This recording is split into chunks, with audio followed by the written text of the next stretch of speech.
This is Julie Kuhn interviewing well-known author Martha Miller on behalf of Coral Coalition of Rainbow Alliances of Springfield, Illinois, and their historical interview program. This program was developed to record the history of LGBT plus people in the central Illinois region. Martha is a published author, playwright, is a journal and newsletter contributor, avid volunteer, has received 11 honors and awards, and has been an active contributor to the LGBT plus community in Springfield, Illinois. Welcome, Martha. Thank you. We're happy to have you here today. Martha, most of your adult life has been spent writing, learning, and teaching. Tell me a bit about how you felt during those times. Well, learning is just an ongoing thing for me. It started when I realized, and as a teenager, there was something different about the way I was looking at life from the other girls. But as I got older and did a little experimentation with gay life, all I saw was bars and just kind of a lifestyle that I didn't want. I wanted children, and I wanted a house and 2 cars and all that stuff that I was taught to want, as a child. And so I just thought I could just do it the other way, and I did for a long time. And then I kind of bottomed out on alcohol and drugs, and basically when I was sober, I had to face the fact that I couldn't do it another way, and it just totally blew up my life. But through that all, I was journaling and so forth, looking for places to publish. When I started writing gay and lesbian stories, they were just snapped up right away. The publishers were hungry for that stuff. And so when I was writing stories, I didn't have anything that wasn't published, and I wrote quite a bit. And I guess I learned by practice at that point. And I didn't start teaching until I got my master's. And I've taught at Lincoln Land and Richland and Springfield College and so forth. And I loved that. And I had students that, they signed up for my classes, fought to, and I can get it, So that was amazing. Yeah, it was surprising to me. But anyway, I had a way of explaining writing to them that was something they could understand. It was like a flow chart.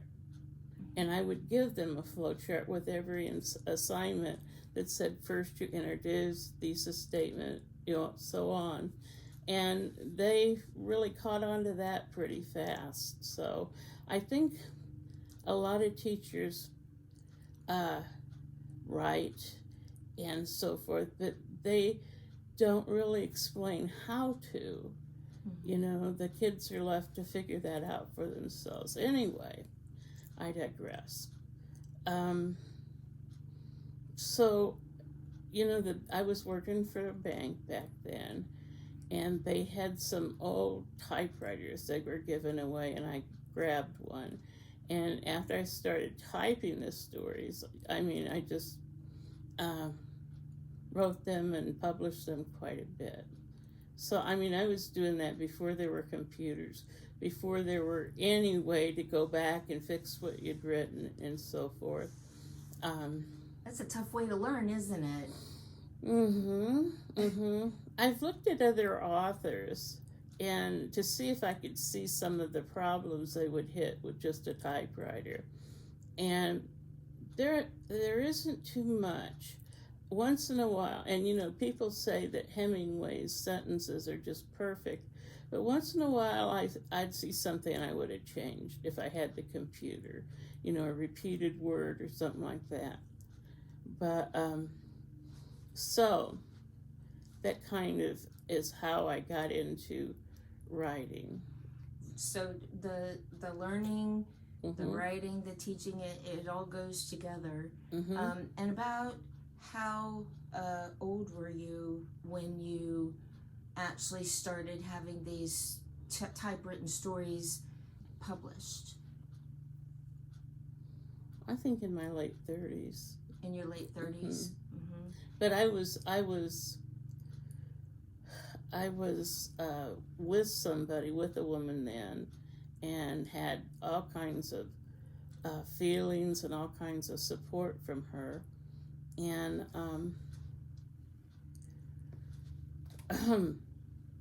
is that what maybe kind of guided you to talk about LGBT right stories? She told me stories about the past with gay and lesbian. She was part Native American and talked to me about what that was like in a tribe.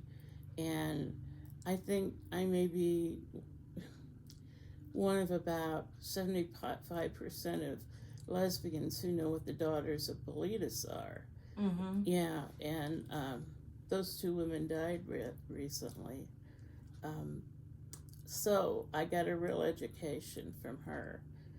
And I'd started the stories about the bar stories and started doing interviews. Mm-hmm. And I wrote the stories from them. I taped them. Actually, they're up in Sangamon Valley Archives. I don't know, they're probably not transcribed yet, but I have a ton of tapes of those interviews that I did. That would be very interesting to hear, I think, from a lot of people.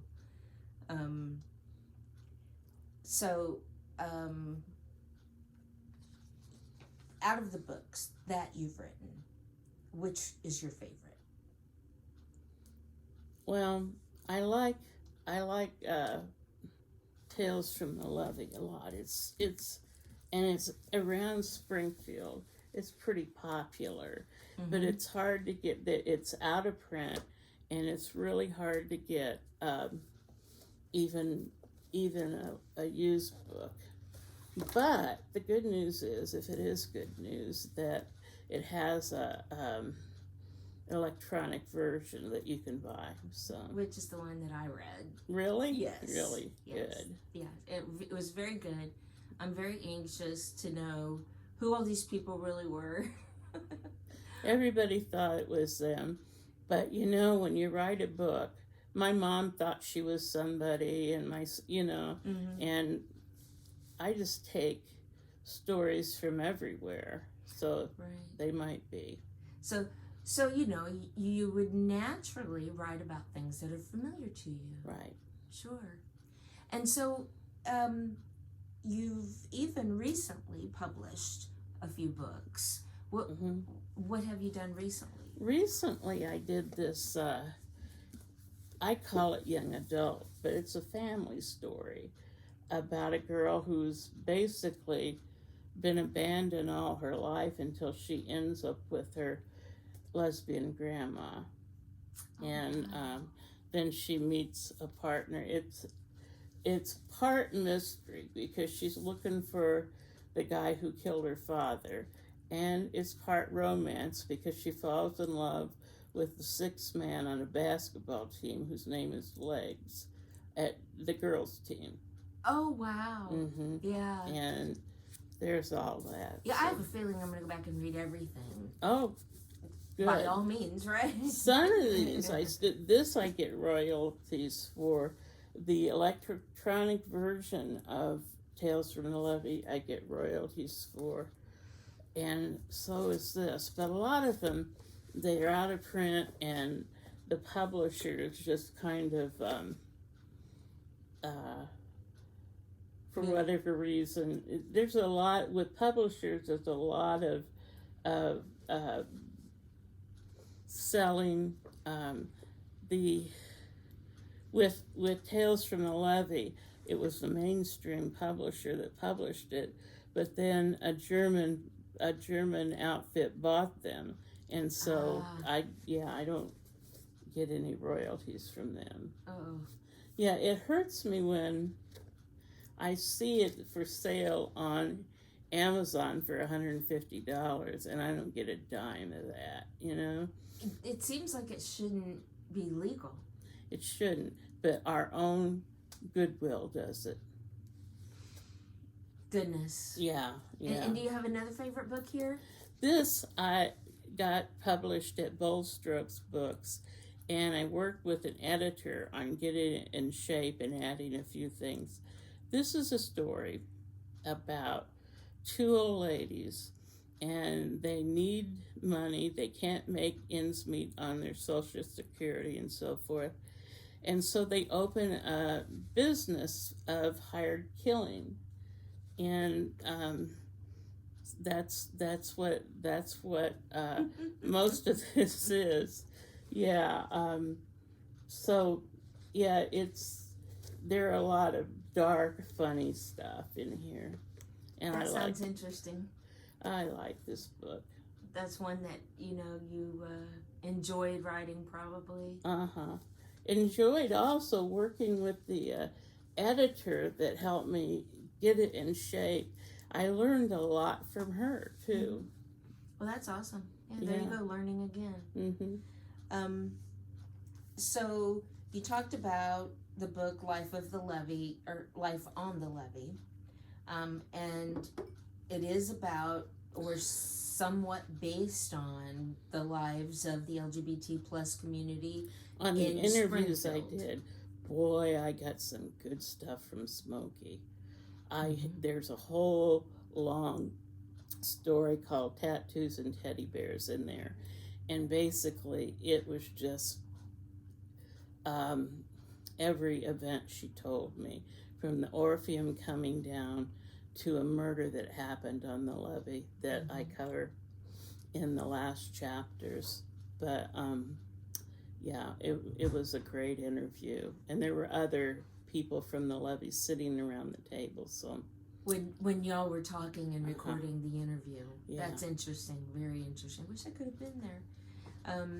So you must have developed a lot of personal friendships. As you said, you're all sitting around a table. Tell me a bit about some of those friendships that you may have developed then. I didn't know I was developing them when I broke up that first relationship, or she dumped me, I don't know. But anyway, I wasn't even sure I was a lesbian without her. I just, it was so traumatic. And I'd started these stories, and I thought, well, this is it, because she used to get me the interviews. And, people started coming to me wanting to talk, so that was really great. And I met a lot of wonderful people. Yeah, I think we've talked before a little bit about this, and they were all like family. Oh, yeah, they took care of each other. These days, they don't need that element, because everything's so open, and they have friends, and they have family, and, just a typical support system, where gays back then did not. Yeah, which is not a bad thing. I mean, that's quality of life improvements all across the board. But back then, as you said, they didn't have that. No. The closeted people were living two lives. Right. Let's see here. When you were doing your interviews, what was the thing that you learned about that surprised you the most?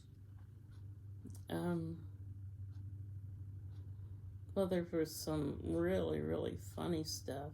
Like Smokey told me about the time her bear got stole. What did I learn the most? That surprised you? Well, at the end there is this murder, and a guy lays in his bedroom while his roommate is getting murdered, chased around the room with a knife, screaming, and he doesn't dare move because he didn't want to get killed too. It surprised me the way the Springfield community handled that. Mm-hmm. And this guy, they put him on trial, and the judge directed a verdict of not guilty. And I don't think it was on very much evidence. I mean, it might not have been the guy, but they didn't try him. They didn't listen to evidence or anything. Mm-hmm. And I think probably another group of people, he'd have gone further with that. Yeah. So just from what you heard, the feelings that the community had about that trial were that they really didn't dig deep enough. Right. So, well, that is a very interesting story. As a writer, what was your most memorable moment?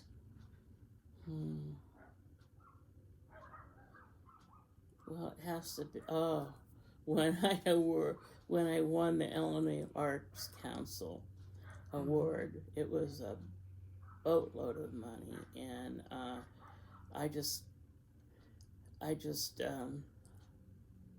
that was a good time. Did it surprise you? Yes. And what were usually for winning awards, you have to meet certain criteria. What did you do to meet that criteria? Well, I sent in a story that met the qualifications, mm-hmm. and it was I worked on that story a lot, but it was a good one. It's in my first book, my first anthology, Skin to Skin. And Skin to Skin is the name of the story that's in it, and that's the story that won that contest. That's awesome. Yeah. That's awesome. That was a big honor. Mm-hmm. You've done some work with the AIDS community. Mm-hmm. So tell me a little bit about why you became involved with the community and how rewarding that must have been for you. Well, I'm not a doctor. I'm not a shrink. I just, the only thing I do is write. And so I decided that I would try to teach a group of guys how to write memoirs, and that was my contribution, I suppose. But I got a grant to set it up. I got books bought for the guys. I got Sister Sarah from Catholic gave me some space to meet once a week. And I started out with 6 guys, and we were talking about the essays in Paul Monet's Last Watch of the Night. And, they started writing. Only 3 of them finished, but one of them went on writing for a long time. Oh, I bet you that was amazing that you had something to do with that. Yeah, I liked it, but it's, we lost so much in that epidemic. Mm-hmm. We could have lost the cure for the common cold, or the cure for cancer may have died alone on the street, Yeah. So it's hard to even have the concept of what that cost our community. Mm-hmm.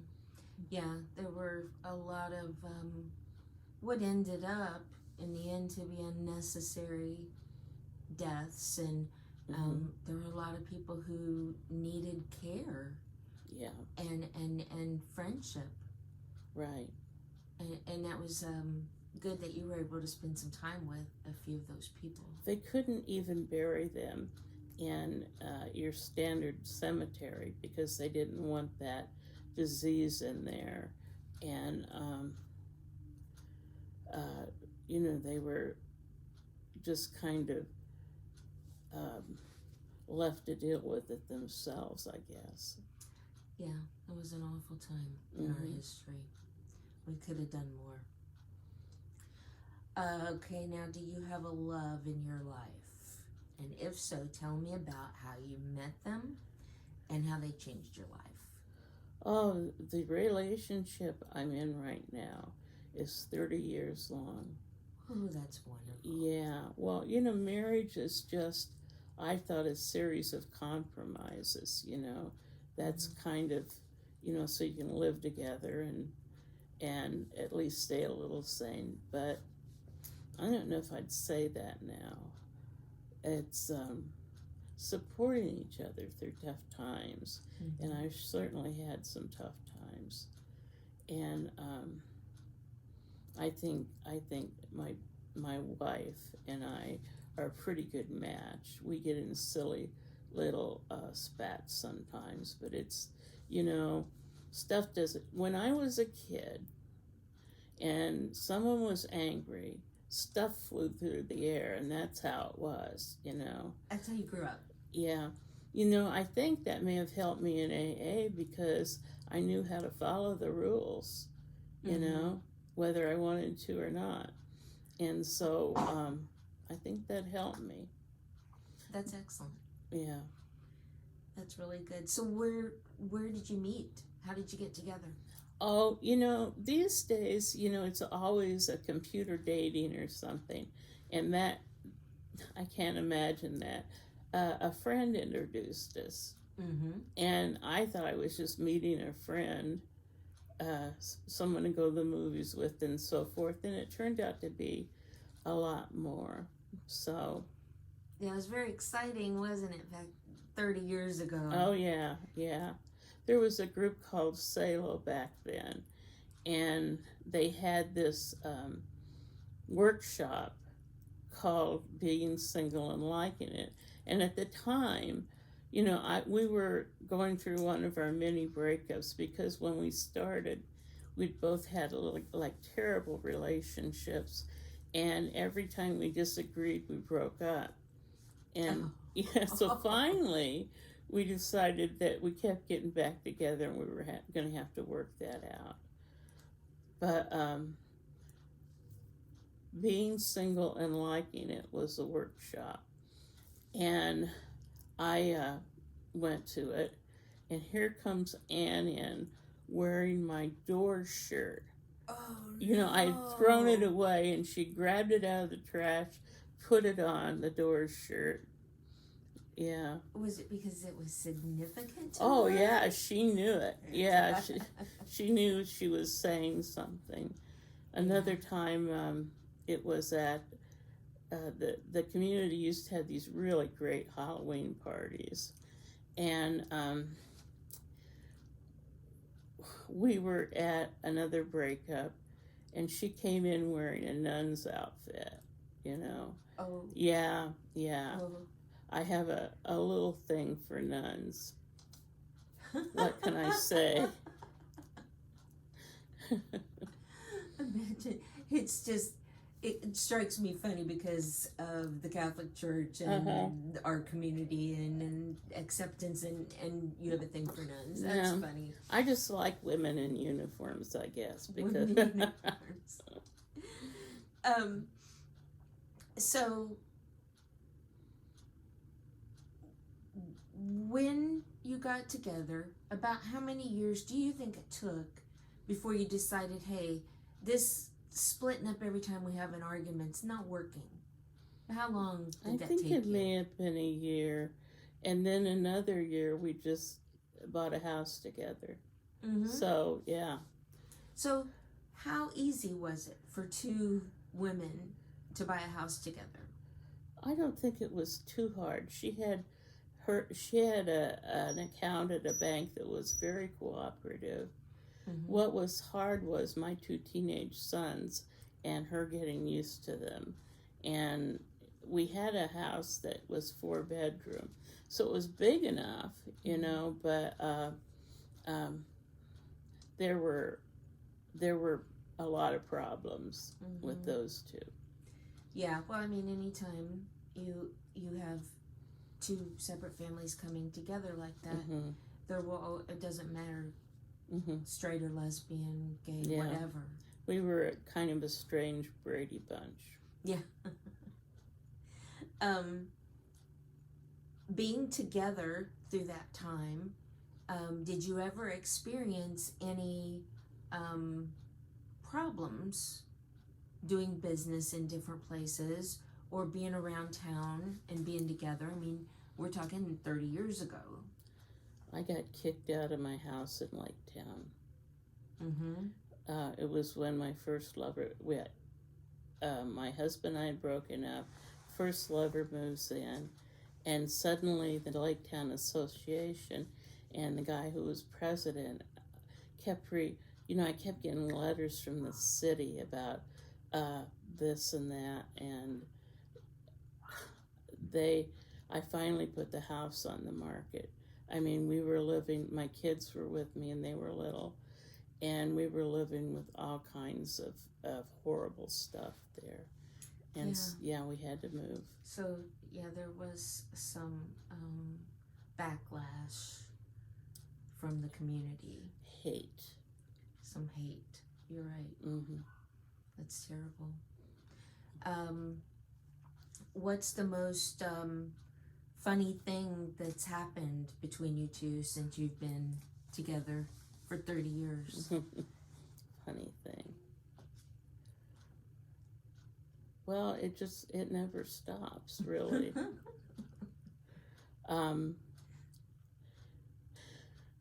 Let's see, I was in the hospital a month or so ago, and we'd been kind of bickering about this tree that was out front, and Ann wanted to cut it down, and I just wasn't sure about it. And I went to the hospital and came home, and it took me 3 weeks to realize she'd had it cut down. Oh, yeah. That's how important it was, huh? Yeah. That's funny. This is my last question. And what would you most like to be remembered for? Of all of the things that you've accomplished, what would you most like to be remembered for? Well, I think probably the books are going to be the thing that survives me. I don't know that. I think probably some of them will survive me. But being part of a community and other people. Yeah, I'm enjoying that now. Yeah. Yeah, I don't know that things go on past when you're gone. I was really sick. I'd taken some medications, the doctor had prescribed medications for me that were shouldn't be taken together. And my heart went down real slow. And they're afraid I'm going to code, and they're sticking needles in me and everything. And I swear to God, I was almost dead. And I mean, I didn't see the light to go into the light or anything. Thank goodness. Yeah, but I did see my son. And, at that time or since then, it hasn't bothered me how people remember me. I used to want to be liked, I used to stand in front of classrooms and say, boy, if you knew who I was, you wouldn't like this class so much. But I've outgrown it. Yeah, maybe just the fact that you were able to touch so many lives. Yeah. That goes on. Does it? Well, yeah. I hope so. I think it will. Well, thank you very much for your time, Martha. I've really enjoyed our talk. Well, thank you for coming in here and listening. You're welcome.